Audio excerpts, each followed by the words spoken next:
Good evening and welcome to the John Adams Institute. My name is Tracy Metz. I have the honor and the pleasure to be the director of the John Adams Institute and to welcome you here this evening for a new edition of our technology series. The mission of the John Adams is to bring the best and the brightest of American thinking to the Netherlands. And one of the things that we all know to expect from the US is the newest developments in technology. And this evening we're going to be talking about not just the newest developments in technology, but reflections on those new developments. Why can we just not keep our little fingers off that hot little screen? Why can we not put that machine away and just ignore it for a while? We're all, to one extent or the other, I think, addicted. So this evening we'll be talking about that addiction with our guest of honor, Adam Alter. Adam, a warm word of welcome to you and a very warm word of thanks to your publisher, Maven Publishing, for bringing him here and for publishing his book Irresistible as Superverslavend. I think it's a great title. I also want to thank the University of Amsterdam for offering us this wonderful venue. I don't know how many of our speakers this evening have ever spoken from the pulpit before. No? Okay, good. It's going to be a new experience for many of us. I did want to tell you, Adam Alter, when he comes up, you'll think, hey, he doesn't sound like an American. He sounds like an Australian, because he is an Australian. But we consider him an honorary American because he lives in the US. He teaches at NYU Stern School of Business. He's married to an American. He lives in America. So that's good enough for us. We're very happy to welcome him. I would now like to give the floor to our moderator of this evening, Eva de Valk. Eva writes about technology for NRC Handelsblad and edits the technology page. And she also lived in Silicon Valley for 2 years and also wrote a book about it called Silicon Valley. So I thought she was the ideal person to lead us through this evening. And she'll tell you also more about the program. So Eva, the floor is yours. Thank you.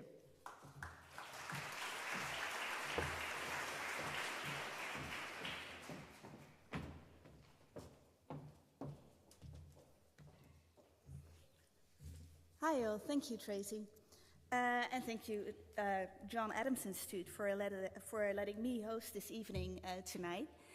I am very happy to be here and to discuss the rise of the smartphone, because I think the rise of the smartphone is one of the most extraordinary developments I've seen in my career. It's been very important for my personal life, but also in my career as a tech journalist. It's hard to imagine, but it's only 10 years ago that Steve Jobs presented the iPhone, and now I cannot imagine to live without one anymore. And just to do a brief survey here, please raise your hand. Who owns a smartphone in this room? Yeah, that's what I thought. Is there someone who doesn't own a smartphone? Because that's 1, 2, 3, 4. You are the special guys here in the room. Excuse me. Why do you not own a smartphone? Are you asking me? I am. Stand up. Oh dear, Tracy. Why do you not own a smartphone? Smartphones drive me wild. They drive me up a wall. Because? Because everybody using a smartphone is somewhere else and never where he or she is. And that bothers me. It really worries me. I can't sleep. I don't understand it. I do understand enslavement, which it is. I understand that part of it. But I can't imagine how people have to keep looking at it, because it's enslaving. But it's very annoying. It's dangerous. It's unattractive. The way people walk and look has changed since that. People are always walking and looking like this. I hate everybody.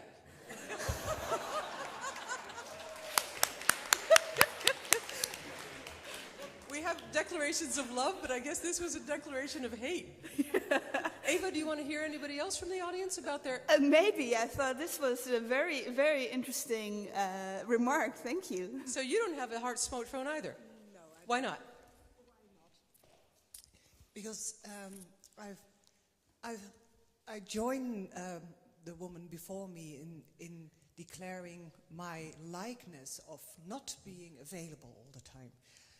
So I have a cell phone, and I do take text messages. Yeah, I'm one of those. But I don't particularly like some of the applications either. So that I'm not on Facebook, I'm not on Instagram, I'm not on all kind of stuff. And still people can find me quite easily. So both in real life and if they want information about me. So I'm kind of protecting my way of life, which I quite like. Yeah. Do you feel that your way of life is in danger? Well, I know that smartphones can be very practical, actually, at times. When I didn't check the route from the bus station to the place where I'm going and I get lost, and I thought, well, there is some point in being able to check here and now. So I can see why everybody has them, and most people say you'll buy one of these days. Eventually. But I've got one of those Nokias, which I'm going to actually read. Those are actually very cool. Yeah. Hey, tell me, why are you here this evening? Because it was kind of interesting. I am interested in what the new technologies do to people, and I'm a teacher, so I have to be aware of where all the rest of the world is, because I'm totally aware that I'm kind of one of the minority. Yeah. Thank you for coming. Yeah. And now I have a confession to make. I left my smartphone in my coat pocket, and now I'm desperate. So I'm going to go walk over and get my phone out of my coat pocket, because I can't be without it for a minute. You're free to go, Tracy. Thank you. First I wanted to know who owns a smartphone, but now I was wondering if you could raise your hand. It's a bit more personal question. Who sleeps with the smartphone next to them, or maybe even under their pillow? Quite some, and you're not alone. I read in the book of Adam Elter, 60% of the people sleeps with their smartphone next to them, including me. And that brings me to the point that most people have a very intimate, you feel all right now, Tracy? You have your smartphone? I can make a picture of you. Yeah, thank you. Most people have a very, very intimate connection to their phone. So before we had the personal computer, and it sounds personal, but it was still something most people didn't really relate with. With desktop computers, you worked on it, you maybe printed something if you understood how to print, because that's always a terrible thing to do, at least it's what I think. You shut it down and it's over. With the smartphone, that's totally different. We always carry it with us all the time.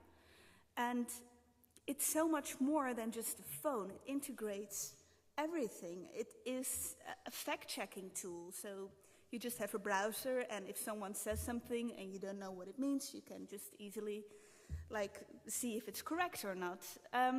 You have various messaging tools which brought a totally new way to communicate with people, with emoji or communicating just through pictures, what I often do with my husband if I just want show that if my son is doing all right, I just send a picture and nothing more, and he sees everything is fine. So that's a new thing we use the smartphone for. It's a time killer. If you're just waiting for the bus, you just briefly play like a game or something. It's navigation. We are not getting lost anymore.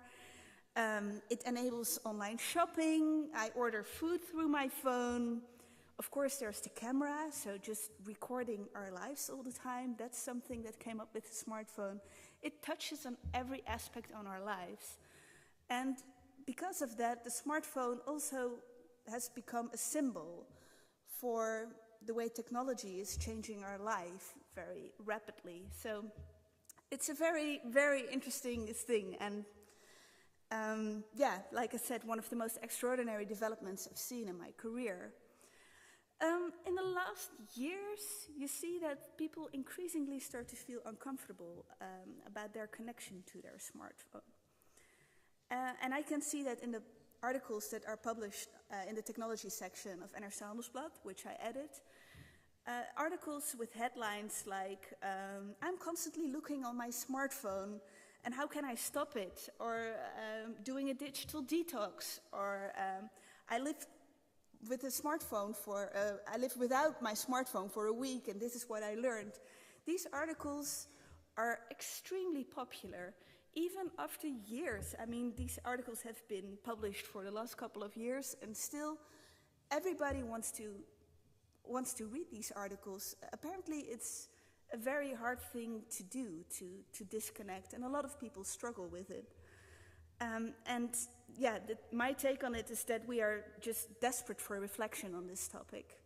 And we're desperate for guidance as well, with, how to break with our maybe unhealthy relationship with our smartphone. And luckily for us, we have two writers in our midst today who just published on the subject and hopefully can bring us some reflection and guidance. The first is Adam Elter, already introduced by Tracy. He obtained his PhD in psychology from Princeton, and he is an associate professor in both marketing and psychology. I think it's an interesting combination. Maybe we can get back to that later on.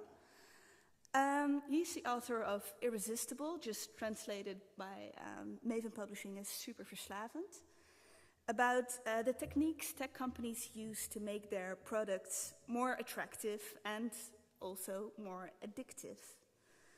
After the talk of Adam Elter, there is some space for questions, so please listen carefully, and if you want to ask him something, then raise your hand afterwards, so you might have the possibility to ask him something. Then we will listen to Wouter van Noort, a tech journalist at NRC Handelsblad, colleague of mine, and he will read a personal column about his obsession with technology. And, Wouter just published the book Is daar iemand? Hoe de smartphone ons leven beheerst, in Dutch, by Thomas Rapp.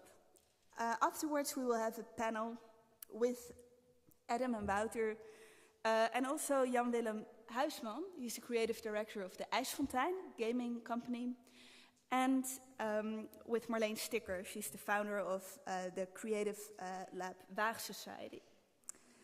So after that, there's also, or not after, but also during the panel, there's also time for questions from the audience. So please feel free to join the discussion and, tell us what you think and how you feel. But first, a warm welcome for Adam Elter.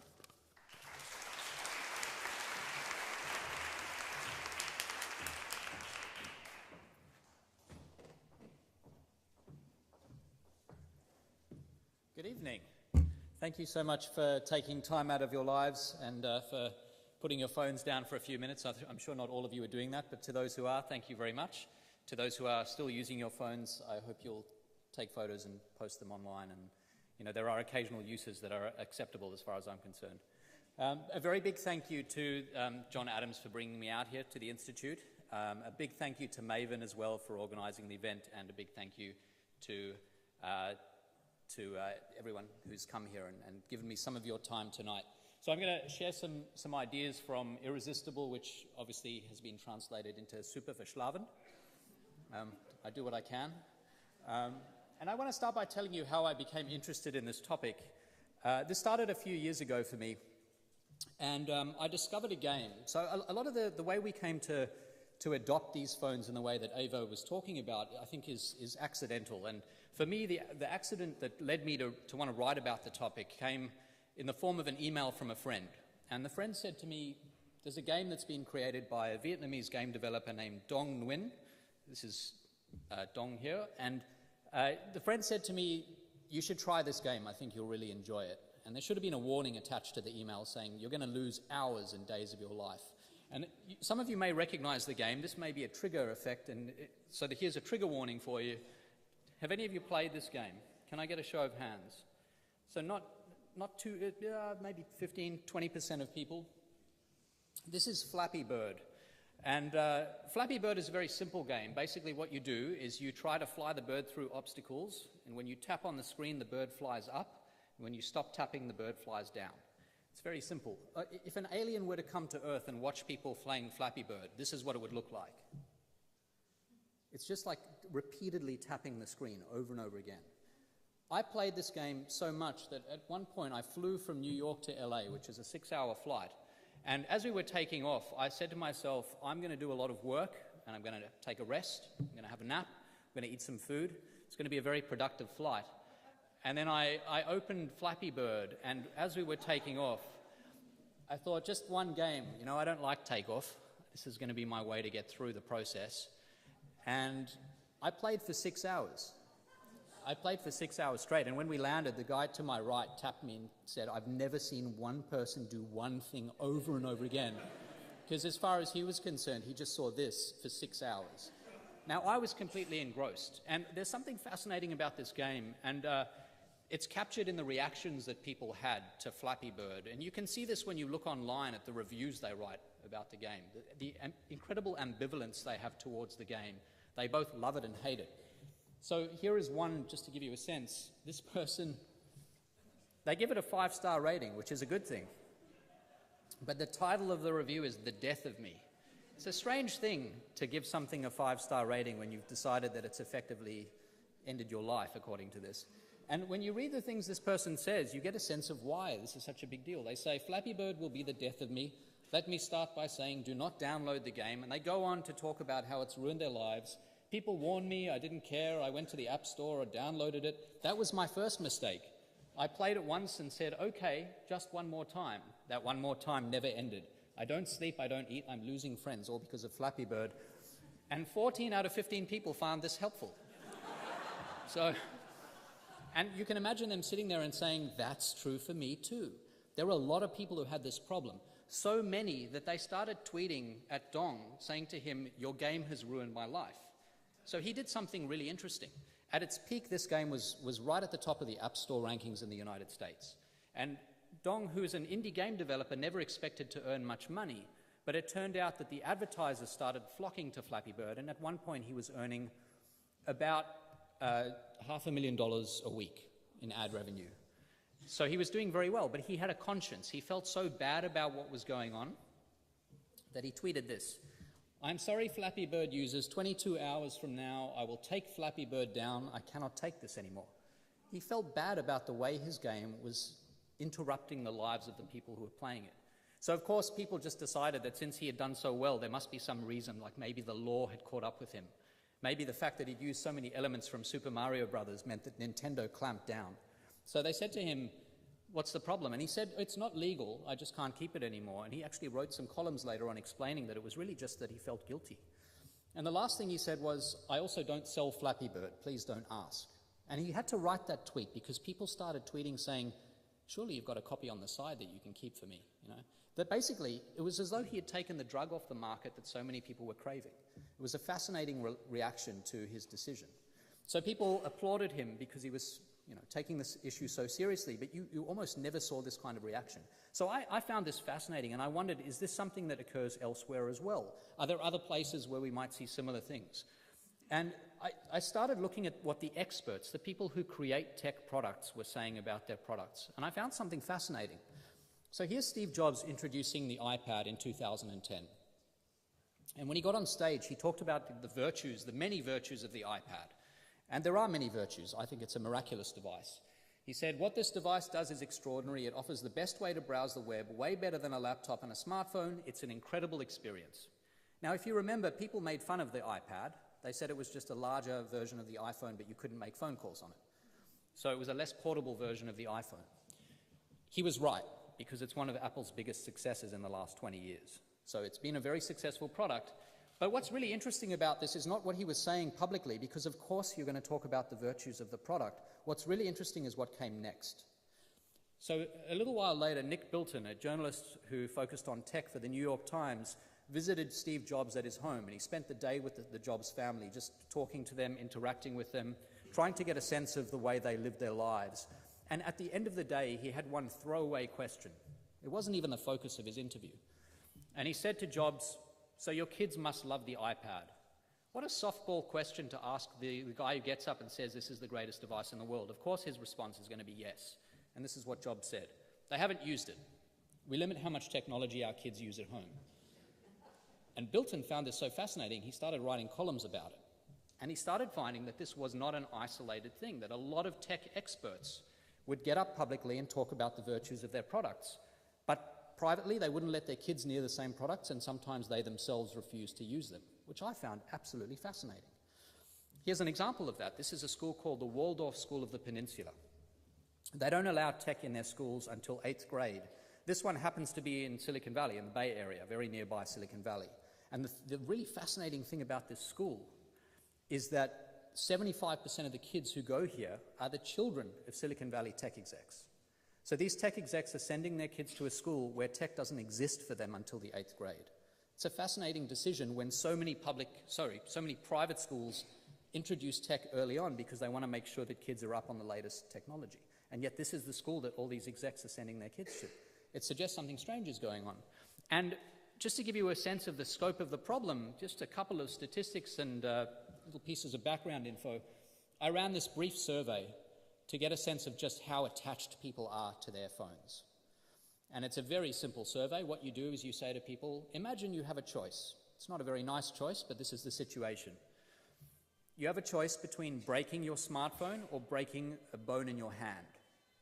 What would you prefer? And here's the siren to deal with a broken bone. So you might imagine there's a right answer to this. Imagine if we described this question 15 years ago and said, can you imagine there being a small rectangular device that you will all carry with you and you will have a hard time deciding whether you'd like that thing broken or a part of your hand broken? It seems like an odd question. Well, this is the response. 54% of people say they'd like their phone broken rather than their hand, or the bone in their hand. 46% of people say, can I still use my smartphone when my hand's broken? And then when you say yes, they say, I would prefer to have that bone broken. And when you ask them why, they say things like, because the pain associated with losing my phone, psychologically, is deeper than the physical pain of having a bone in my hand broken. Which is staggering. It gives you a sense of just how important these devices are for us, which is something that Ava mentioned earlier. It's an amazing idea that this device has that much of a hold over us. And I want to give you a sense of how much time these devices take from us. So this all comes from an app called Moment, which was designed by a web developer from Pittsburgh named Kevin Hollesh. And Moment basically tracks how long you use your phone and what you're doing on your phone all day. And I'm only focusing on data when people are using the screen on their phone. I'm not talking about making phone calls. So this is what the waking hours of the day look like, the typical day according to Moment. The dark blue bar, part of the bar, is how much time you're asleep. How much time you're at work. The light blue is your survival activities, taking care of other people, eating, bathing, things like that. So the white there, what's left, that's your humanity. That's the part of you that isn't at work, that isn't doing survival-based things. This is what makes you unique. This is where you go. If you like running, you go for a run. If you have a hobby, you pursue the hobby. So that's really an important time of our lives. In 2008, 18 minutes of that period, a very small sliver, were taken up by our phones. But as Ava described, our phones do a million different things today. I want to show you how much time is taken up now of that time by our phones. That much. This is where the rest of your life, where you really live, resides. It's that thin sliver, which is striking. And every year that sliver is getting slightly narrower. So this is why I was so interested in this topic. Now, the first part of the book, Superverslavend, is about the issue, the problem, trying to paint this picture of what the problem is. The next big chunk of the book is about why this happens. What are the things that tech producers do to hook us, to make us completely incapable of stopping? I won't talk about that now because I don't have a lot of time, but I'm happy to answer questions about that. What I want to talk about, though, is the third part, which is what do we do? How do we deal with this? But first, I want to give you a sense of how I think about this. I use a word that I think a lot of people find pretty confronting. I call this a form of addiction. And behavioral addiction is different from substance addiction, which is what we normally think of when we think of addiction. Substance addiction obviously involves the ingestion of something. It can be a drug, it can be alcohol, it can be nicotine, it can be lots of different things. Behavioral addiction is different because it doesn't involve any substance entering your body. It's just interacting with some experience. And the definition I use, and a lot of psychologists and psychiatrists use the same one, is it's the drive to engage in an immediately rewarding behavior that you return to compulsively over and over again, despite the fact that that behavior has negative consequences for your well-being in the long term, in at least one of several different ways. It can have financial effects, it can change your relationships, it can change your threshold for boredom, it can disrupt your attention, it can do all sorts of things. This includes a lot of different experiences. A lot of them reside on our smartphones, but not all of them. In the book, I talk more broadly about other experiences as well, but smartphones are a big part of it. And just to give you a sense of how common and pervasive this issue is, a study in 2011 combined a whole lot of different papers and came up with the number 41%, that 41% of us have at least one of these behavioral addictions, or have had in the last year. That was 6 years ago. The rise of the smartphone, the rise of iPads, of tablets, all sorts of other technology means that I'm sure that number is above 50% now. So this is a major issue. So I want to talk about some routes to change. And I'm going to talk about two routes, and I'm going to focus first on who we are as consumers of tech. What can we do in the face of the massive money enterprise, the machine that's trying to ensure that we use technology all the time? And then I want to talk about the producers of this tech. I think that's an important conversation. What should they be doing differently? What should we be encouraging them to do differently? And I also want to say just quickly, when I use the word addiction, you might think that I imagine that 50% of us need to be in treatment. I don't think that's true.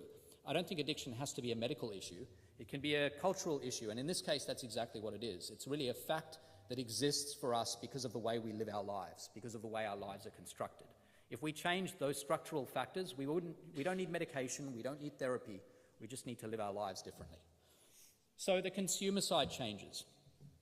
Just a couple of ideas. These all revolve around a concept known as behavioral architecture. It's basically the idea that just as an architect would design a building or a city, you have the power to design your own environment. You could decide where you place things. You could decide how far away they are from you. And those things really matter. So the two best things you can do is to pay attention to space and time. There's an old concept from psychology known as propinquity. And basically, propinquity is just the idea that the closer things are in physical space to where you are, the bigger effect they have on your psychology, on the way you experience the world. It's a simple idea, but it's very powerful. Basically, the fact that these devices are with us, the number I quote in the book about sleep is 60%. That's changed since I wrote the book. It's now 75%. 75% of people spend 24 hours a day without having to move their feet to reach their phones. So if you are trying to deliver addictive content to people, the best thing you could possibly do is use a device that is always around them. So the very first thing you can do is to say, I will consciously remove my phone from that circle around me that I could reach automatically for at least, say, an hour a day or 2 hours a day. Maybe it's dinner, because we all have dinner, so that'd be a good thing to pick. It would also enrich our interactions during meal times. Maybe you'll say 5 to 7 p.m. Maybe, as I've started doing on weekends, I put my phone on airplane mode so that I can use it as a camera, but I don't use it as a phone during the day. And the effect is incredible. When people do this, they have these brief tech sabbaticals. It's amazing to watch what happens. First, what happens is they go into withdrawal, and it's hard. And you have to tell them this ahead of time because they need to persevere through that. It's just like a drug addiction. There is going to be a period where you have massive FOMO. You miss out. You wonder what's going on. You're not attached to the online world as you were before. But after that, what comes next is an incredible sense that the world is richer, more colorful, and more interesting. And so people expand. They start out by saying, I'm going to do this over dinner, and very soon they end up doing it over the weekend as well. They expand it to different times of the day. And it's almost universal. I've seen very few people do this for a week and not come out of it saying, that made my life better. I enjoy life more because I have these brief periods that are sacred and tech-free. So that's the first thing to do. The other thing is to, I think, pay a lot of attention to the way we use tech around children. And we don't really know yet what the effect on the screen generation will be yet because they're still very young. The first iPhone, as we heard earlier, is 10 years old. The first iPad is 7 years old. So the children who were born into that era are still children. We don't really know what they'll be like as teens and as adolescents, as adults. We don't know what will happen when they're forming relationships, romantic relationships, when they're having kids of their own. There are a lot of worrying signs. So there are some rules now that the American Association of Pediatrics has suggested. For example, they suggest no screen time for kids under 2. I have a 1-year-old. I've been trying to do this. It's very difficult. In his first couple of months of life, I used my phone quite a lot around him because I figured he wouldn't notice and it wouldn't make a difference to him. And when he was 4 months old, he leaned over and he swiped the screen. And it was the best moment of his young life. He smiled. He thought this was wonderful. It was the first time he noticed that he had an effect on the world that was predictable. And he wanted to do it again, so I've never had my phone around him again. I didn't want him to have access to that yet. And the reason is, you don't want that to seem like its own genuine, separate world. We know that it's not. We know it's just an extension of our world that we live in. But for a child, it seems like there are two worlds. There's the really boring world where you've got to read and where you have to think. And then there's this world that constantly feeds you with fun and entertainment and interest. You don't want them to think that that's the better world, so they'll escape to that all the time. So you don't expose them to that if at all possible until they're 2. If you have to, you want to make sure that you show them that it's not its own genuine world by tethering what they experience to the real world. What that means is if they're watching a show about the color red, they learn about the color red. Afterwards, you fold the socks with them and you say, hey, look, there are some red socks. Remember, we saw that on the screen. And it shows them that this is something real and separate from, and not separate from the real world.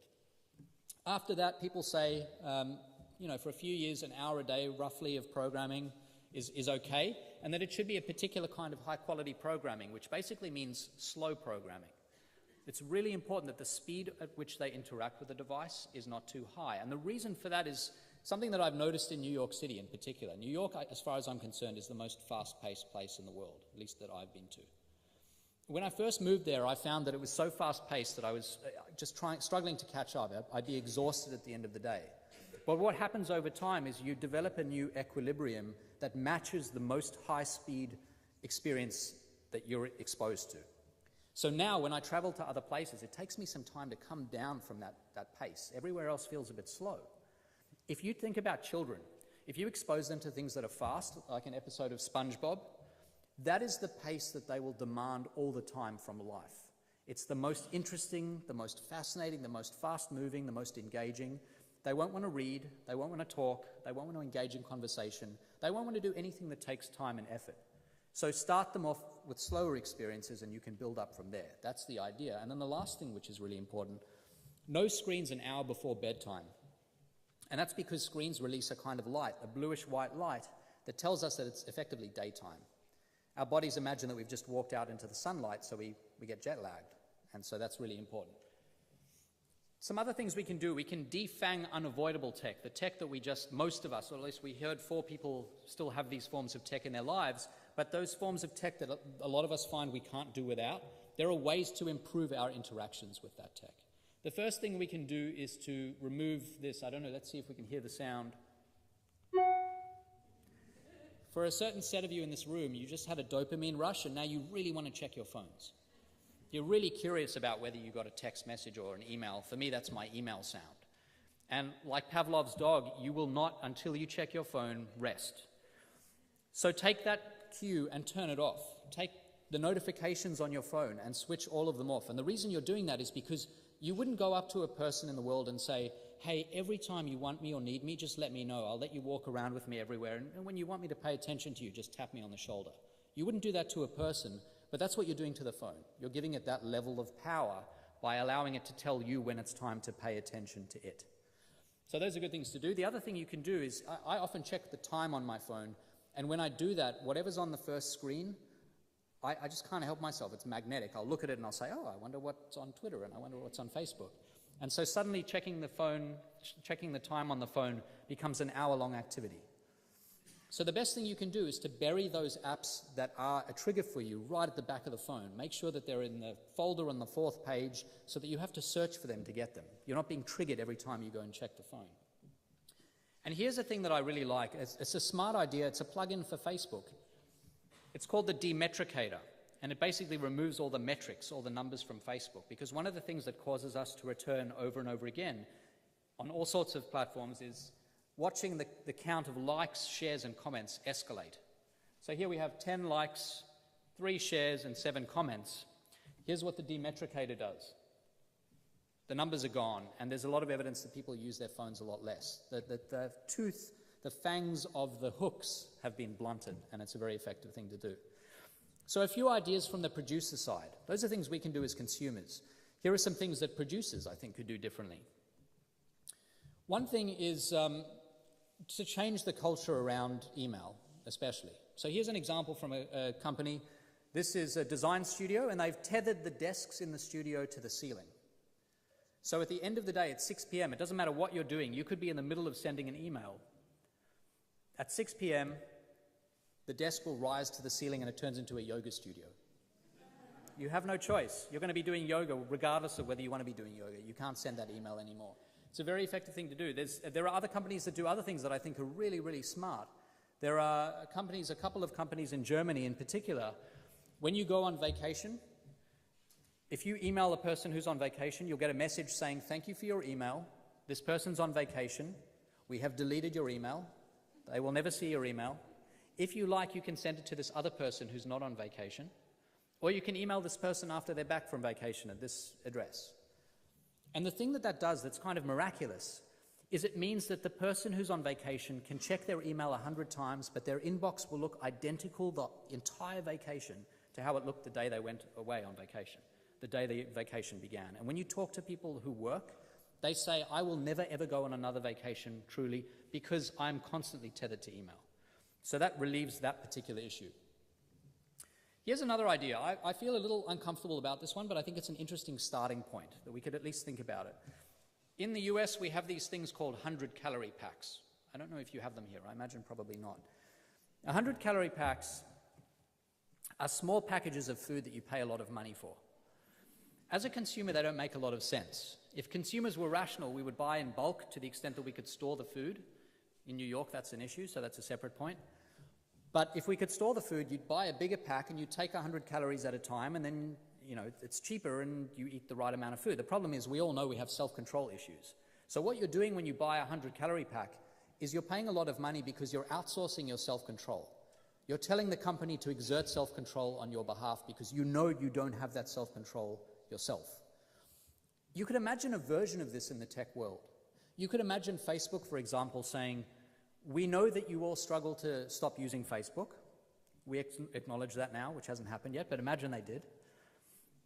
And so what we're going to do is we're going to release, for example, a demetricated version, like I showed you earlier. And instead of charging nothing for it, you'll pay $10 a year and you can use the demetricated version. You don't have to stop using our platform altogether, but you will now have access to a version. We'll get some revenue for it, so we can still operate as a business, and you will get to use a version that's less addictive.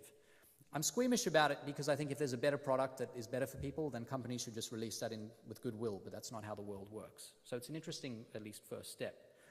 What would be better than that, though, is a Hippocratic oath for tech developers.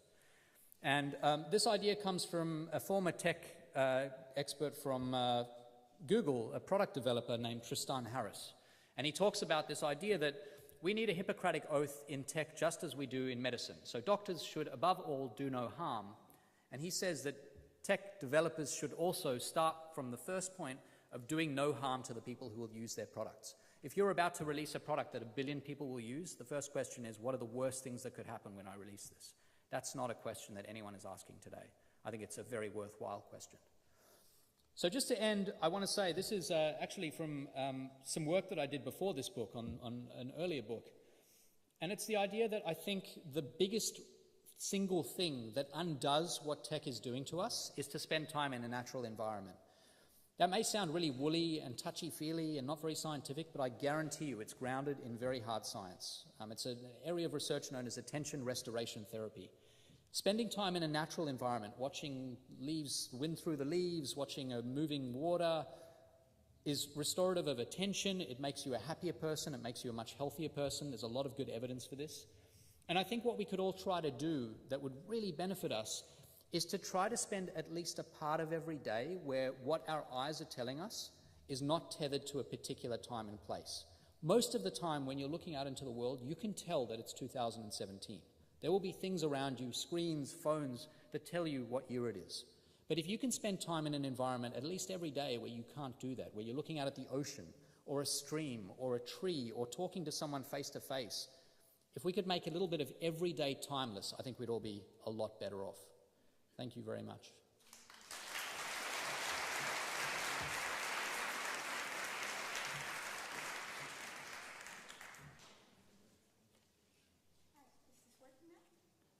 sure. Yeah? Oh, wow.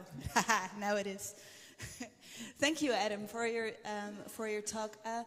I had two questions, and one was about the Hippocratic oath you mentioned at the end. Tristan Harris is... you want to come over here and talk? Yeah, I think so. Yeah, it's good. You can just get a phone and switch it on here. How's that? Yes, good. Yeah. Tristan Harris is no longer working at Google, and I lived in Silicon Valley for a while, and when I lived there, I didn't see companies putting any constraints on themselves in this regard. Do you think, are there any signs that is changing, and if not, is there a way to force them to maybe do something about the level of addictiveness of their gadgets? Yeah, I mean, it's a great question. I think, Harris singles out Google, Amazon, and Facebook. For him, those are the big three. I've had talks with a lot of large-ish companies, a lot of medium-sized companies, and a lot of really small tech companies, but none of the big three. They haven't got in touch. They've been very elusive. And I think there are companies that are slightly less mammoth than those biggest ones that are trying to understand the issue better. But there's not a lot of signs that they're making real major changes. I've had a few really encouraging signs. There was a really big conglomerate in the US that makes games and also television content. And they emailed me and they said, we'd like to talk. So I called them up and they said, we'd like you to consult on this new game. We want to make sure that this game doesn't violate the trust of the people who are playing the game, that it's no more addictive than it needs to be engaging and enjoyable. We obviously don't want to make a boring game because no one will play. So they're trying to toe the line, and it's difficult for them to do. So there are small signs that we're heading in that direction. I think the first thing to do is to raise awareness, because not every company talks about this internally. And part of that starts with educating them, the people who end up moving into these companies. So when I talk to my students, a lot of them are in the business school, but they want to ultimately work in tech. And so I do take an hour out of one of my lectures to discuss the issue. And I think if more people did that, there'd be more people going into the workforce who are thinking about the issue. And if it's not voluntary, are there ways to just force these larger companies to do something about it? Yeah, I mean, there's legislation. So we legislate a lot of things. For a long time, we gave tobacco companies a pass, and we don't do that anymore in much of the world. We tell them who they can advertise to, what time of the day, what the packaging should look like. There's a lot of legislation. And people, at first, balk at this. They don't like the idea that we're infringing on their liberties as consumers. That's true over time with how we work with cigarettes, with imposing seatbelts on people when they drive. If there's a good public health reason to do it, I think eventually the tide turns and people are open to the idea. And I think it's worth at least considering certain forms of legislation with respect to the kinds of marketing that are directed towards children, especially in gaming, because I think that's where we've still got a lot of marketing. There's not a lot of marketing for Facebook and Instagram and Twitter and Snapchat because they just don't need to do it. But it's something worth considering. I think legislation is a step that we should think about. Yeah, and then particularly legislation in the US, because all these big companies are US-based companies, so... Yeah, well, I'm not hopeful that the current president is going to focus on that much, but maybe in 4 to 8 years, we'll see. The other question was about the next generation. Of course, as you can see, I'm working on that myself, and I read your book, and you quote a lot of research in your book, and one of the findings was that children complain that their parents look too much on their smartphone, and they told the researchers this is annoying, they don't listen to me, they don't put it away. So in that respect, children see better what the issue is. But then on the other hand, you also quote a lot of research of children who have shorter attention spans, who are less focused, who have less empathy, and a whole range of, undesirable developments. Yeah. So I was wondering, what's going on? Is there hope for the new generation, or are they messed up because of technology? Well, I think in some sense that's a really hopeful finding. I didn't expect that. I thought what I would do is I'd talk to parents and they'd all say, oh, my children use too much tech. And then you'd go to the kids and they'd say, you don't understand how our generation works. And that's not what goes on. They are aware of this issue, and they have strong feelings about it, and they want their parents to use less technology and to spend less time on screens. I think that's a good thing. I think it's not good that their parents use the screens a lot, but it's good that it's a thing that feels uncomfortable to them. That gives me a little bit of hope, at least. If they looked at their parents and said, oh yeah, that's just the way the world works and we should all do that. We should all just sit at the table and use our phones. That would suggest to me that something in our humanity has been lost between the generations, between the generation that didn't always have phones and the generation that always has. And while it's concerning that they feel that way about their parents, I hope that if we tell parents that what they're doing in front of their kids actually matters to their kids, that their kids pay attention to that, I hope if the parents change the way they're behaving, that the kids will go in step. You know, social learning is a huge part of what it means to be a child, to watch your parents do what they're doing and then to mimic that. So I think it's good that kids are still doing that they're still paying attention. So there is something hopeful there, at least. And we have to give a right example. Absolutely. What you're saying. Yeah. We are running a bit out of time, so I was wondering, maybe there's one question and then we go to the next speaker. But feel free to raise your hand, of course.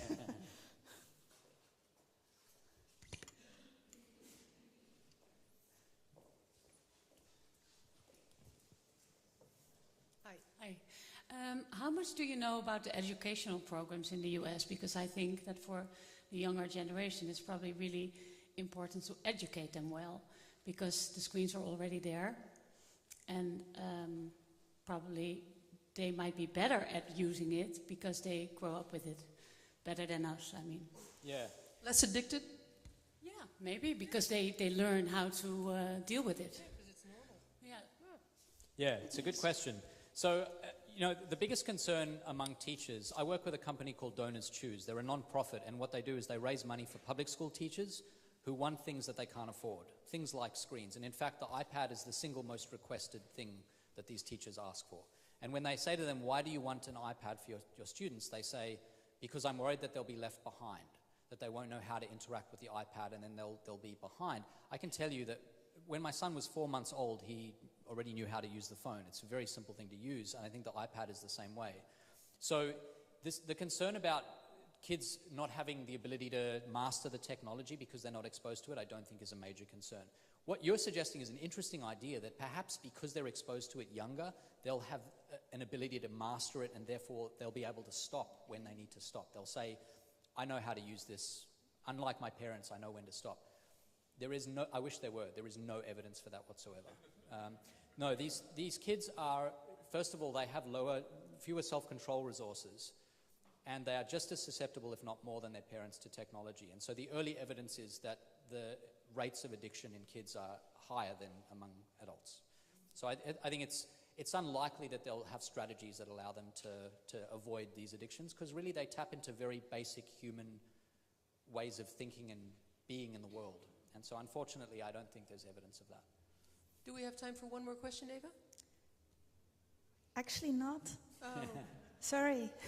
But there will be more time for questions at the end of the panel. So During the please, panel? please Okay. save Hang on your to it. questions and we continue. Sorry about that. And thanks, Adam. Thank you. Yeah.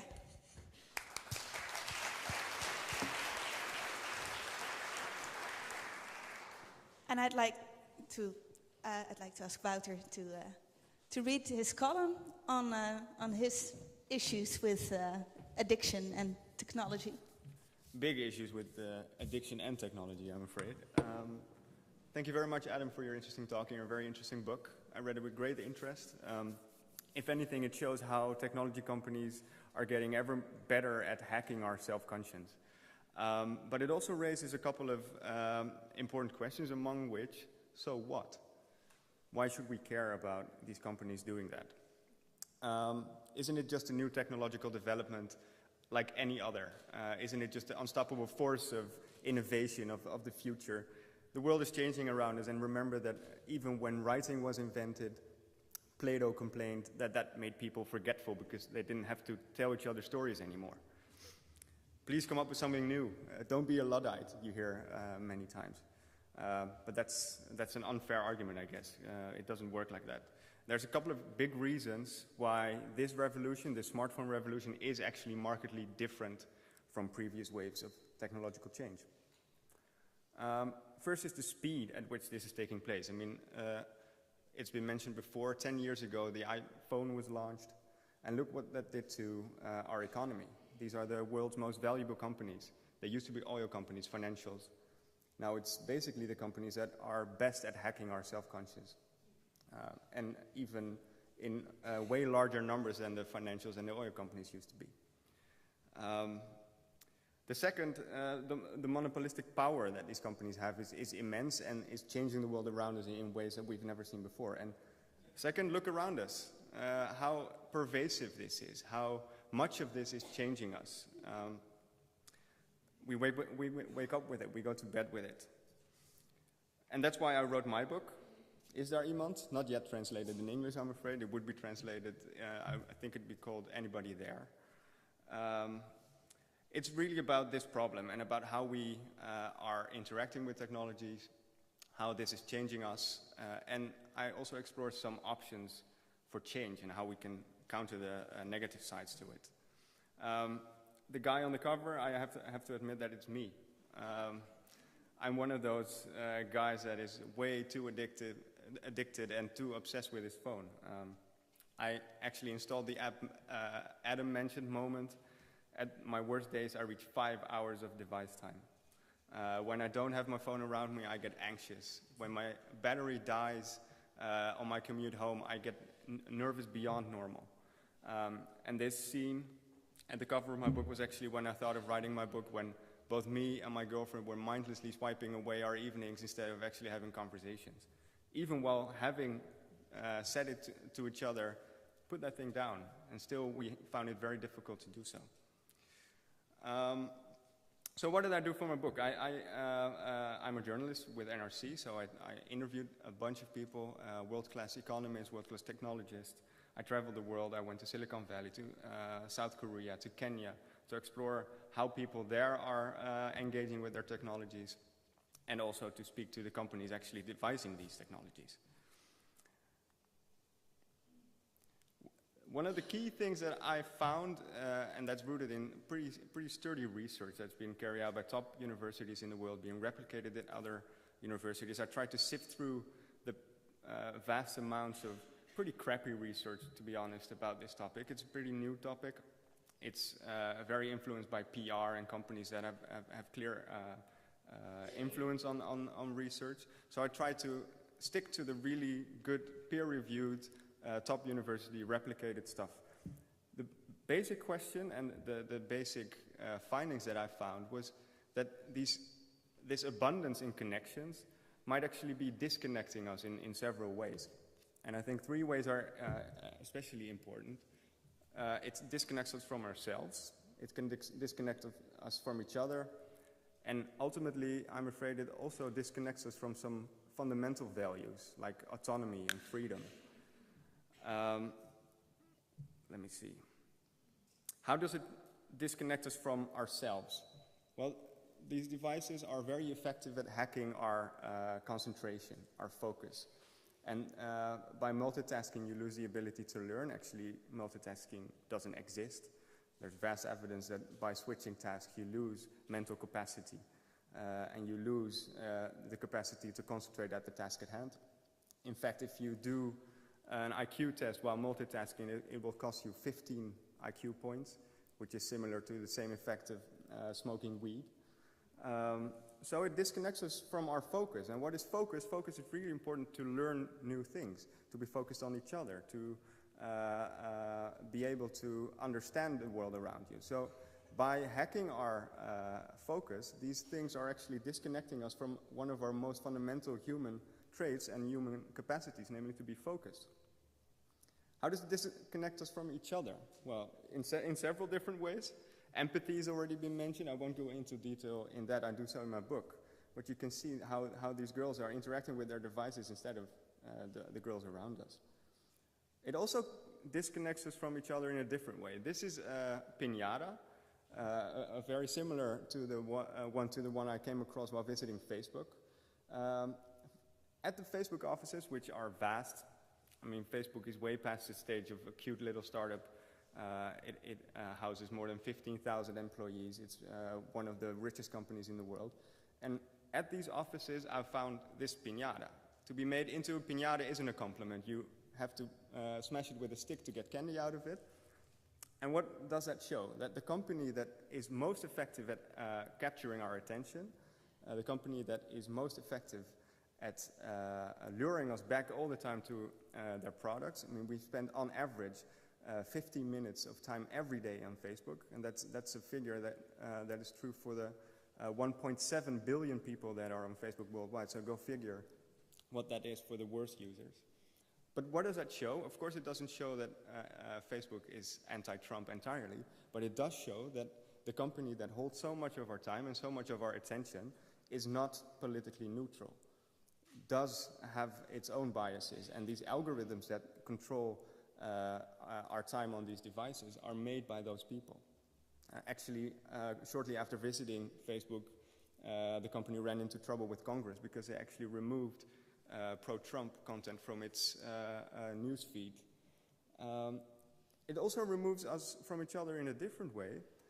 These algorithms and the people selecting news aren't only not neutral.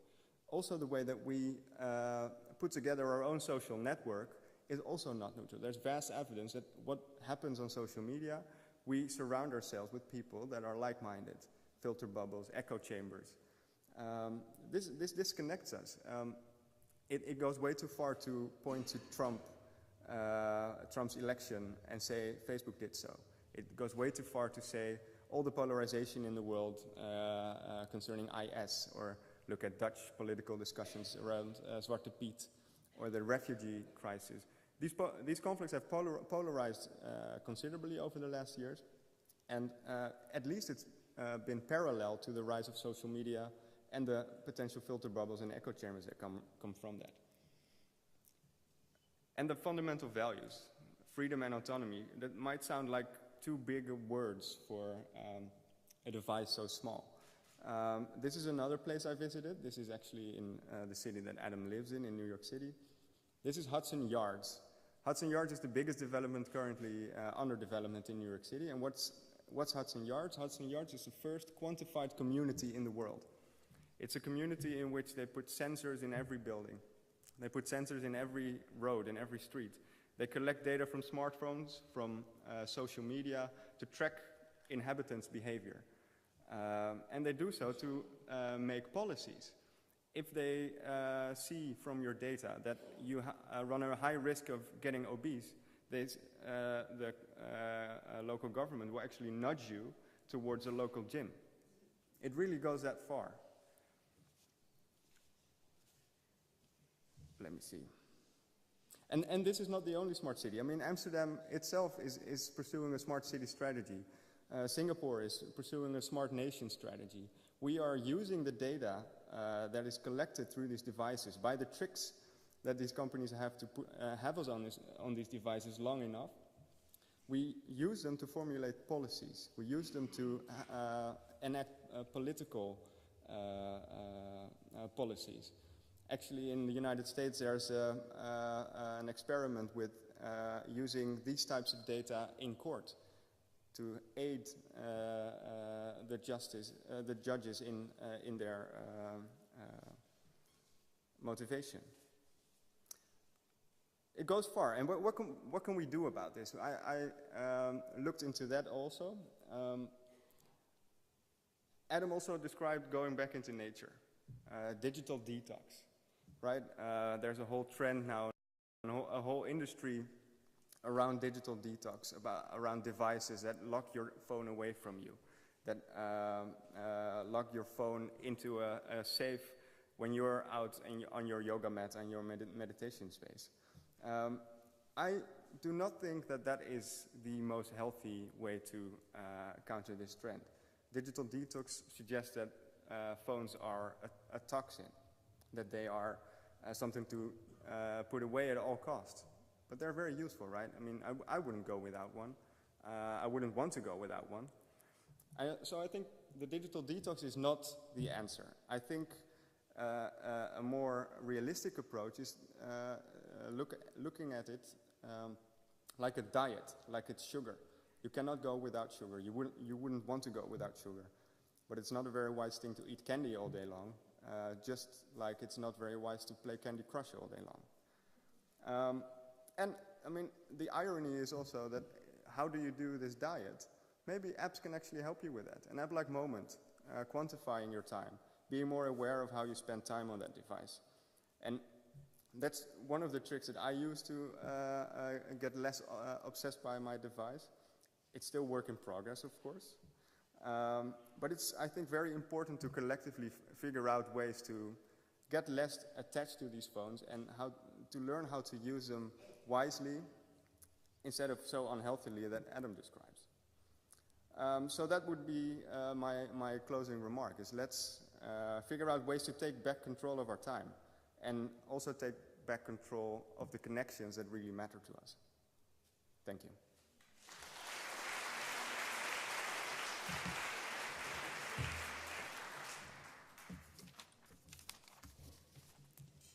Hi, I first actually, Adam, could you come on stage first before we start the panel? Because I was wondering, could you respond to the column of Wouter? Is that on? Yes. Yeah, I think we share so many of the same ideas. I think you're really smart to point out that digital detox is unwise. I think it's exactly the wrong kind of narrative. I think,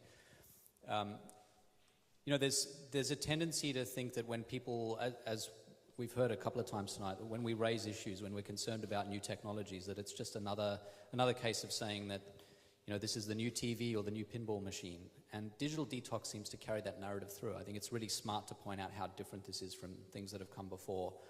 And also to point out that not all use is equal. So if I extend your diet metaphor, the idea that screen use is sugar, I think, is really smart. But I also think a lot of screen use, like for me, I live in New York and I talk to my family in Australia. I feel that that's eating vegetables. I use the screen to communicate with people who would otherwise be impossible for me to communicate with. So I think the idea that screen use is not monolithic, that there's not just one kind of screen use is really important.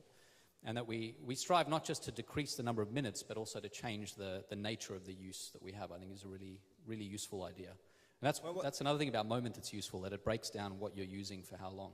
That's right, and what I find is that the useful stuff that you do on your smartphone so oftentimes blends into the completely useless stuff. Yeah, that's true. I mean, that's exactly because of the kind of tricks that these companies pull to get us back into the app, and then while maybe doing something useful, you see another push notification luring you back to your apps. And I think it's one of the main challenges is to come up with some kind of filter that you can choose which kinds of apps you want to use and you want to be lured into at certain moments, because it varies through the day, it varies through time.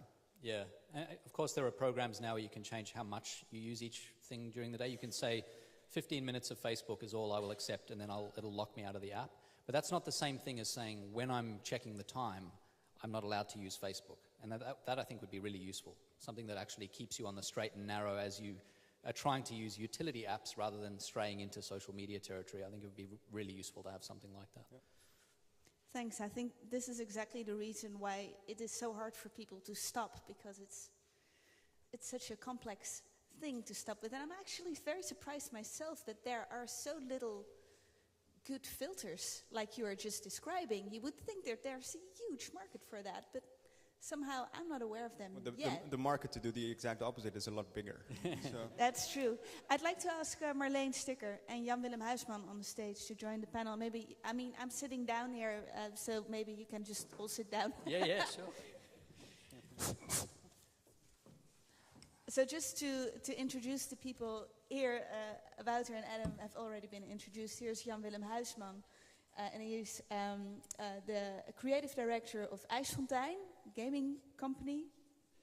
And Marleen Sticker, she's an internet pioneer. She's been involved with the internet since 1994, so she's been following the developments very, very closely. She's also the founder of Waag Society Creative Lab here in Amsterdam. And first, I just wanted to hear your response to both the stories you heard. Is there something that was particularly remarkable or something that was missing in the talks and you'd like to bring up, Jan Willem? Well, first of all, I share your worries. I mean, I have two daughters, 14 and 16, and they spend a lot of time on their smartphones. But I also like to sort of flip it around, because I think you can look at these designs as evil, but you can also look at them like I think they are putting the end user, they are putting the person in the middle of their design. And I think most of the designs that we have had before are not putting people in the middle of their design. So game designers are really curious about what drives people. That's why they're so good at the things they're doing. So I think you could also sort of turn it around and say, what can we learn from this industry, and how can we apply this to different things like education or like healthcare? And I think that there will be a more holistic approach than trying to stop people from using it or banning it, because you won't be able to do that. So I'd rather turn it around and say, can we make a better world by using game design? Well, I mean, since you are a game designer, we have to ask you, as one of the producers, do you think game designers should put more constraints on themselves? And is there a discussion about that in the game development scene? Every year there's the Game Developers Conference in San Francisco, and I know that there are more and more game designers talking about these issues and dealing with these issues. I think you can't look at the game industry as one industry. There are many different players in the game industry, and you have developers who create AAA games where you pay for a game, and you pay a fair amount of money, and they don't want to get you addicted. They would just want to give you the best experience possible. And then you have games that are on mobile, and they work from a freemium model or free-to-play model, where you get your game for free, and then afterwards they need to monetize, they need to make money. And those people will try to make you addicted, because they need to earn money at some stage. So it's very difficult to say the game industry, because there are so many different game studios. So it depends on who you're talking to.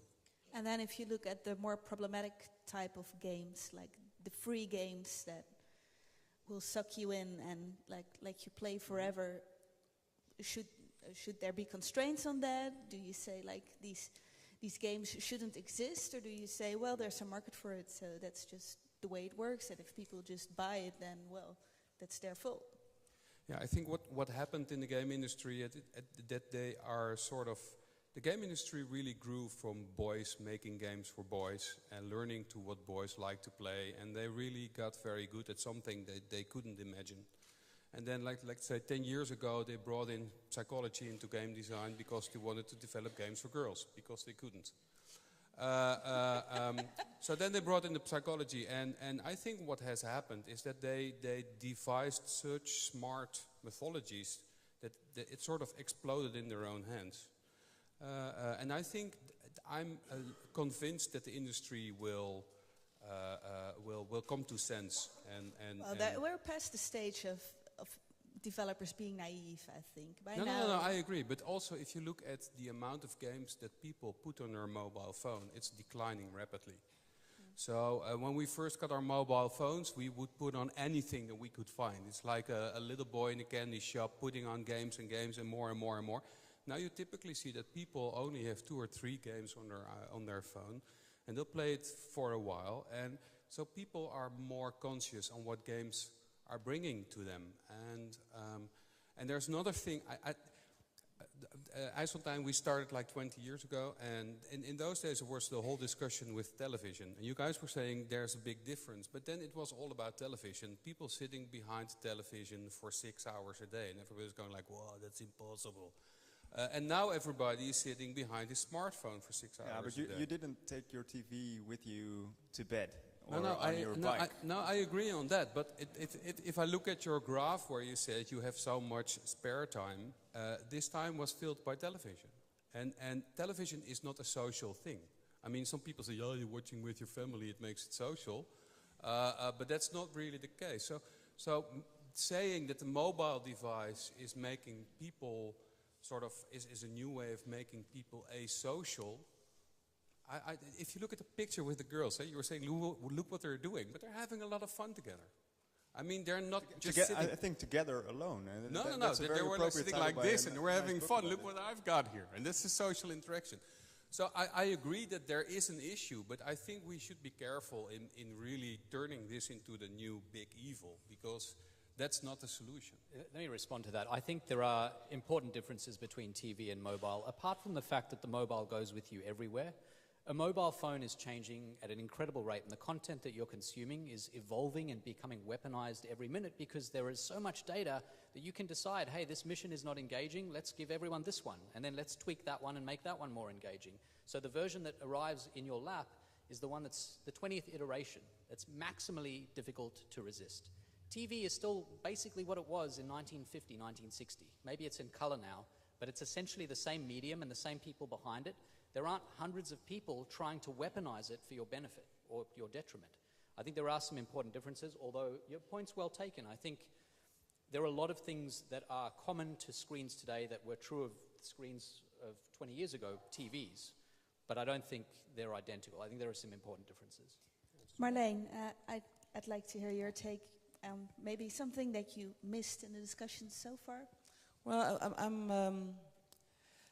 it's like always spoiling the party, because I think a few years ago we organized, together with some critical internet activists from the early days, the Facebook Farewell Party. And we organized also we set up the Facebook Liberation Army to liberate people from their addiction to Facebook. And then you come in and you say, well, let's throw a party, let's go away, let's leave Facebook. And people really feel, no, I don't want to. This is my life. I'm not so much addicted to Facebook. I know it's wrong. There's something strange happening with it. But I like to stay with my people. So you actually, instead of people liberating people, they feel as if you're sort of telling them they're wrong. They themselves are wrong. And I don't know how many people here using Facebook and feel that they're trapped. They can't leave. Can we see hands here? Who's trapped? Who's trapped in Facebook? Wow. Most people are not using Facebook? I can't imagine that. Trapped. Oh, trapped. You don't feel, so some people feel trapped. Wow, Okay, so many people don't feel trapped. I just wanted to know who is using Facebook. Who's using Facebook? Oh God, and you don't feel trapped? Wow. This is the real problem. This is the problem. What do you mean by trapped is a question from the audience. Because I think the problem is much larger than and I think you did a marvelous job in the book in describing some of the mechanisms which are behind the scenes. And actually we're totally exploited, we're totally monetized. And this is a big scheme. We don't even have to be conspiracy thinkers. This is all in the open, it's exposed, we know it. So it's really beautiful that so many people don't feel trapped and actually feel still comfortable with using actually really plofkips. This is what I try to explain. Facebook is a plofkip. So a lot of people who don't use, they don't want to eat animals that are being hurt, and they want to be good for climate and they want to be good for the planet. They have no problem in using really, really wrong technologies, which are not ethical, and which are actually building up a power and a capitalist structure that is taking over our lives. And I'm not saying that I think what I think is problematic, a little problematic in the approach. And I do believe in the sort of like the outreach for how to handle our own lives, how to take our responsibilities as parents and as our individual like smart people. Let's not do it anymore, 15 minutes max. Not in my bedroom anymore. Like this is sort of like we all believe that this is of course a good way, but actually this is a big scheme we're a part of, and there's not a lot of exposure about how this is actually affecting not only our digital lives but also the cities' lives. We mentioned the smart cities. These kind of technologies, this exploiting, monetizing technologies, are the business model of Silicon Valley, and we're trying to copy it. We are happy with startups all copying Silicon Valley business models, and then we go on the street and say, well, we read Piketty and we read the Occupy movement, and we believe that we should have another economic model. But if it's about technology, we all just use the stuff, and we have no critical approach to it. So I really think it's much worse than you actually even have presented today. Well, Wouter, can you respond? Yeah, well, I totally agree. And there's only so much you can show in 10 minutes, right? In my book, I go into depth about these structures, about the inequality that it causes, the monopolistic market shares that these big companies have. But it all boils down to how much time they get us onto these devices. I mean, their lifeblood is our time. Because if we spend time on their devices in their apps, they can harvest our data, they can show us online ads, and the business model behind this creates these structures. But then the question, because the other approach was, what can we do? So we have our own responsibility in using it or not using it, trying to diet or to whatever, detox ourselves or whatever it takes for us to get back into control. But then there is no control at the moment on these technology platforms itself. But we have law, we have competitive law. We know that we are talking with monopolists at the moment. They're gaining so much power, and Uber can spend billions of dollars in debt. So this is not a fair play. This is not a market game. This is not a free market. So there is really a lot of things we should do. And luckily, and that's my only positive note for today. Please, bring it on. There you go. Is that there are maybe three of them. One is I see that for example, cities. Just this afternoon we had a city meeting about responsible technologies. We see Barcelona moving into sovereign tech. So there is a sort of a notion that we have to become more aware and critical about the technologies that we actually allow in our public space, but also on our platforms in our social lives. And another is that I see more and more real good alternatives, so Signal instead of WhatsApp. And this is all based on other business models. So technologies, platforms that actually have the best services that you can think of. They're encrypted end-to-end. They don't nudge you, and they don't track you, and they don't monetize you. And they are really good services, well designed, because that's always a problem. If it's hacked, it's not always user-friendly, but they're so I see more and more, and I think the thing that we have to work on, and this is definitely also in the field of games, that you need to have a stack of technologies that altogether make you sovereign and bring you back into control. And I see the glimpse of it. I see some things starting. There's a sort of a movement, especially in Europe, where these people are now sort of hooking up, helping each other, making viable business models for technologies and applications that are nice and good to have, but are not exploiting us or not monetizing us. So from the producer, it's create alternatives. From the side of the user, it's actually start using these alternatives. And then there should be regulation as well. That's what you propose. And the little money that we have to spend on innovation and technologies and research, let's spend it on ethical technology and not on Silicon Valley lookalikes. I think it's time to bring in the audience. You're eager? Tell me.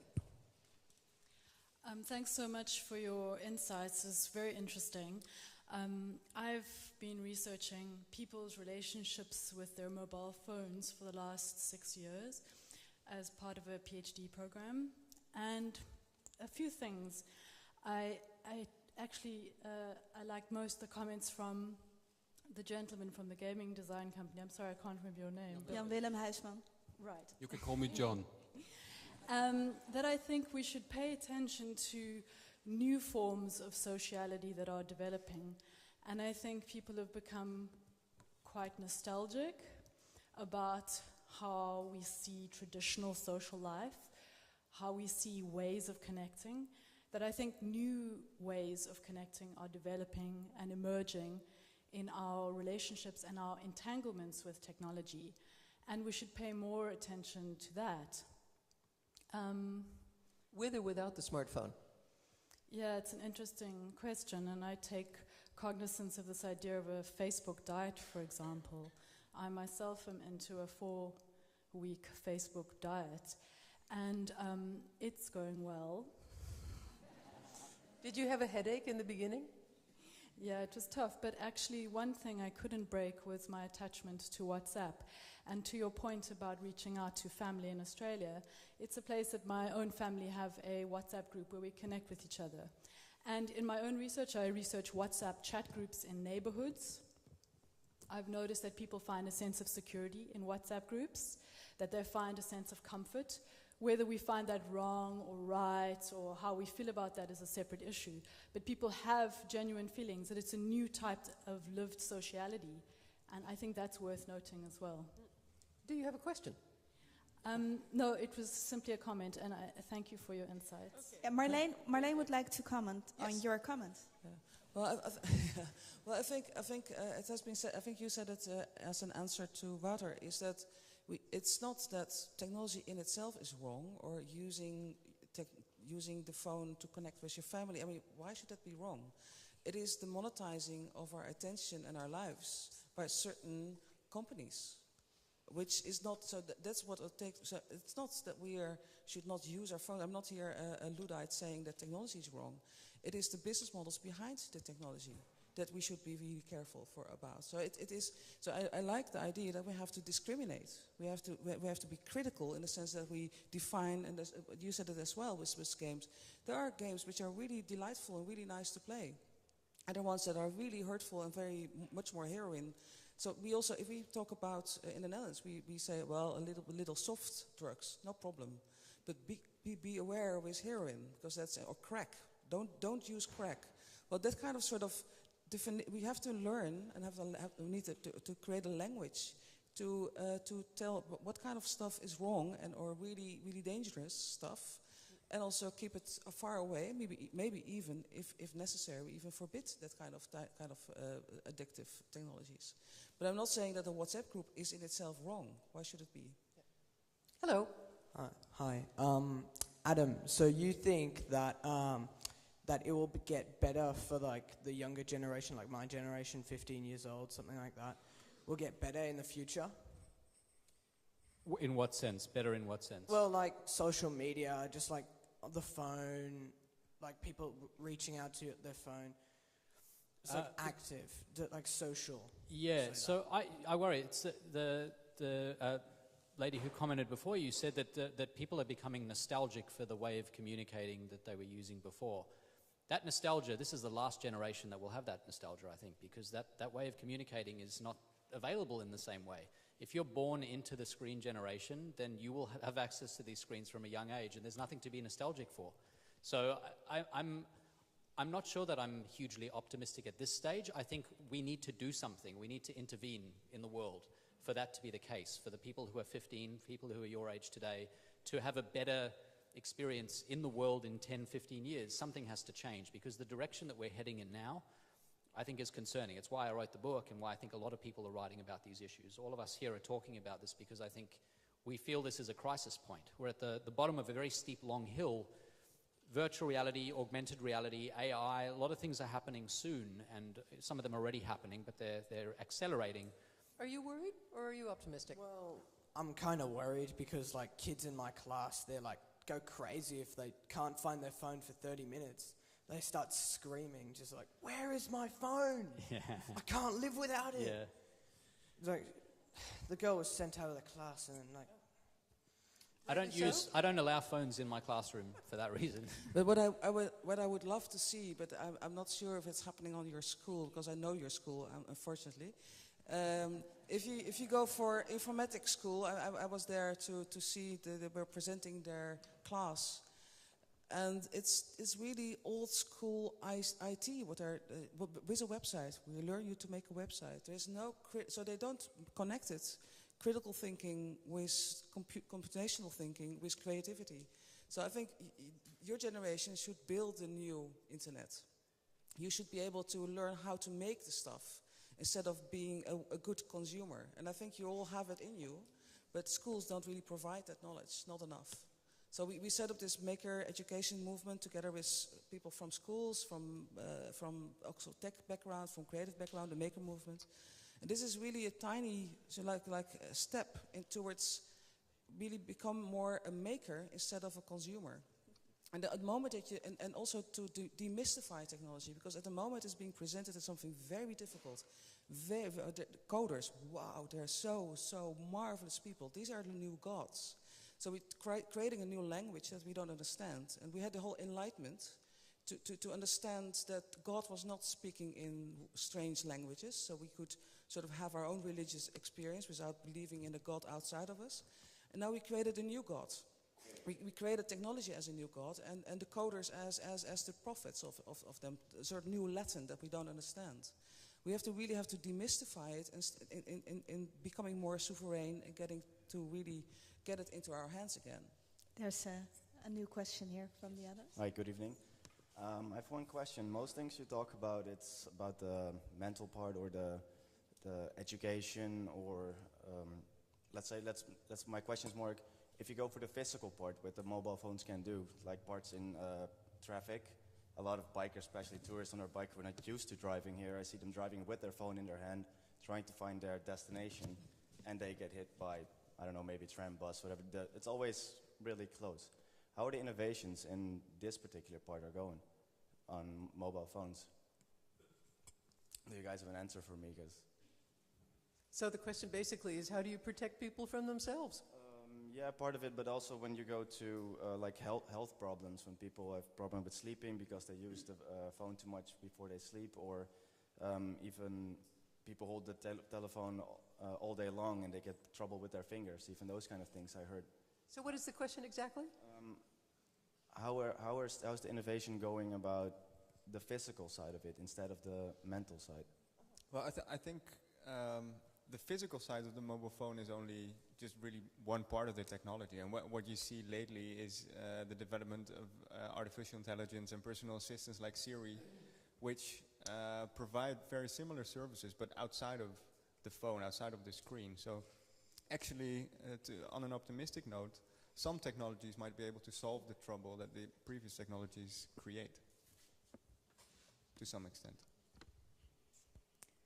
I think we're about to close the panel session here, but maybe a strangely specific question to end with. But I was just so curious about it, Wouter. In your book, I read that South Korea is the only country that has policy against smartphone addiction.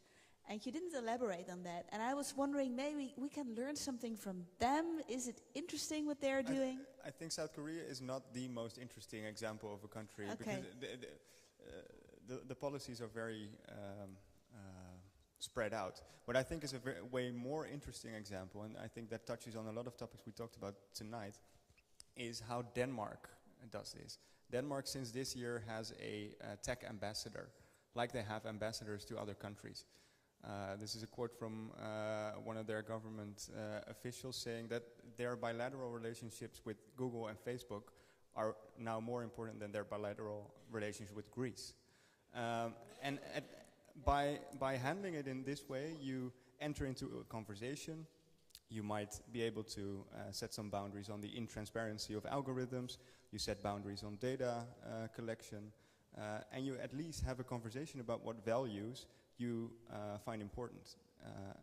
And I think the Danish example is maybe more the way to go than the South Korean example. It also shows how it is turning into a geopolitical issue. It is. I mean, look at the market caps of these companies. They're bigger than many countries' budgets. So these countries are actually richer, more powerful than most countries. I was in Davos at the World Economic Forum, where the founder of the World Economic Forum told the founder of Google there are now only two world powers left in the world, the United States and Alphabet. And actually the founder of Google smiled. So since Peter Thiel is joining, the PayPal and Facebook board member is joining Trump in the cabinet. So there's this macro politics with coming together with these tech companies. I mean, as I said, you don't have to be suspicious or a conspiracy thinker. It's all in the open, so let's not be naive about this. Adam, I know you're not really taking this. You're not really discussing this political side in your book, but you're here, the only American here, although Australian. But now you're an American citizen, right? I am, almost. What's your take I'm holding on on this? to my green card for the moment. Sorry, what were you asking? What is your take on this? Like, if you reflect on the geopolitical side, and most of these companies that are dominating our smartphone, and even the smartphones themselves. I mean, the iPhone is also a U.S. company. The U.S. is a very, very important country if it comes to regulation, to regulate their own companies. Yet I don't really see a lot happening there. Yeah. What is your take on that? I think the former government was more interested in these issues than the current government. And it's a rocky time, obviously, in the US. And so a lot of the arguments that I was making and writing about, imagining that the Obama era was kind of set as the era that we'd be experiencing for a while, even as Obama left office and someone replaced him. I couldn't have imagined that we'd have the government we have now. And I think the issues that I discussed and that we are all talking about are more dire and grave now than they've been in a long time, partly because of the way Trump is putting together his cabinet. The fact that Peter Thiel and that other tech giants can sit in his cabinet and have an influence over policy. If that's true that there are two world powers, well, let's broaden it and say it's technology and the United States, then there's a monopoly now. Those two powers have come together. They're as one. But that's Putin behind US. Right, so there's really one. It's complicated. But anyway, I just to wrap up and just to say, I think these are huge concerns, and I'm more concerned now than I was in November of 2016, before the outcome of the election. And also, if you see like how technologies will develop, since there will be probably less constraints. Absolutely. Yeah. I think that's a huge issue. That if you could ever have imagined the US government becoming involved in it from a regulation perspective, you'd need to wait now between 4 and 8 years for that to be a realistic hope. So I think it's a concern. But the good thing is that we all are awake now. Yeah. So because we can't just ignore it anymore. So there's a very interesting momentum for Europe and the rest of the world to set up ethical and a tech which is accountable. And I think there's never been better time for that. So I see Trump at this moment as a present for because it's so obvious now that we have to act, and that will help other people to come up and actually give some more spur to it. Thank you, Marlene. I'm very, very happy with the positive note, and I'd like to ask Tracy for the closing comments. Thank you. Well, I'm really curious, having heard this discussion, who's going home optimistic that we can win this battle for our finances and our attention? Wow. Say a little less than half, and who's going home thinking, oh my God? Oh, much fewer. Oh, and how about the people who didn't put their hand up at all? What do you think? Oh, you have a suggestion? One last suggestion.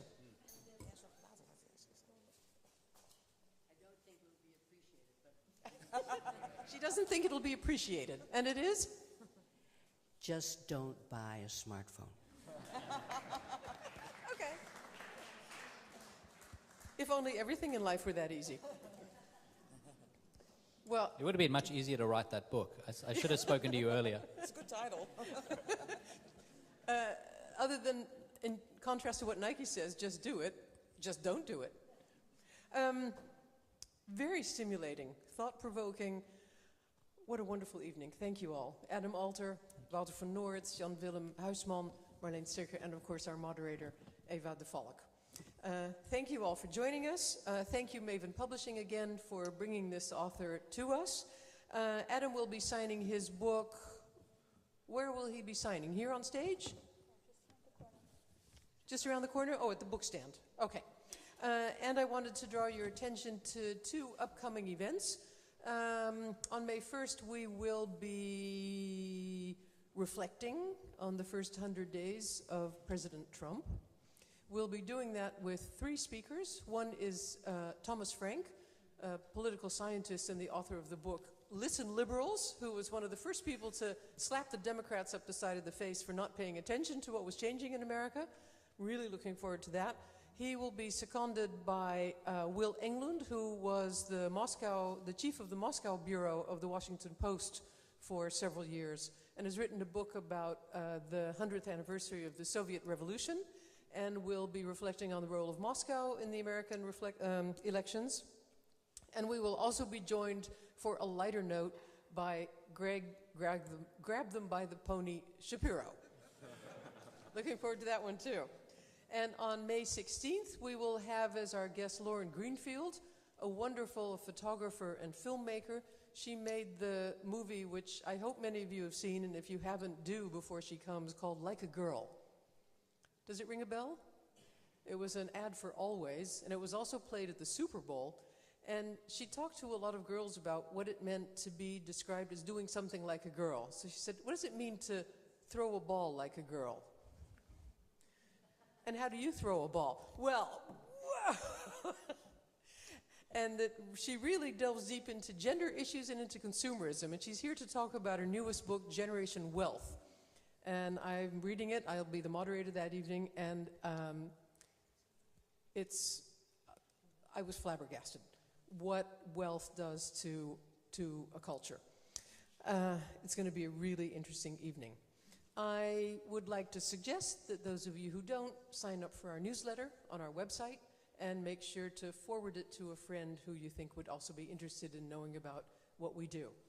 As some of you have heard me say, I had a few sleepless nights after Trump was elected. I thought, oh God, nobody's going to want to know anything about the US anymore. Everybody's going to turn their back on us and not help us out. And then I realized, no, actually, on the contrary.